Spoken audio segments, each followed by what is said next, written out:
ishlaymiz degan yarashib tanqid qo'yib yuborgan.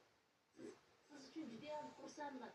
Yurak og'rib, bezovta bo'lib, o'zlarini bilmay kelgan otaxon qo'rqib davolanganlar aytyapti. Mana yana hozir o'zlarini eshitman, hayrat uchun uyingizdagilarni ham kimligini bilmasdan jarrohlik amaliyoti bor. Agar bugun ular studentga qochib ketay, o'tirdim darsda.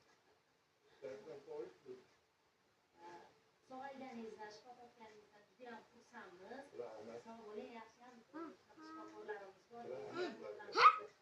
Mana kasallik kimligi, qayerdan ekanligi shaxsan noma'lum, lekin ularning hayotini saqlab qolish uchun bir qancha shifoxona xodimlari harakatda bo'lganlar natijasini ko'rdik. Men O'zbekiston xalqiga minnatdorman.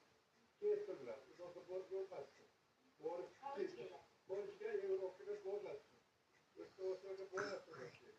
Kesma Qashqadaryo yo'q. Shunday bo'laversa tumanlarga maslahatga bo'lsin. Mutaxassislar xorijdan qidirishga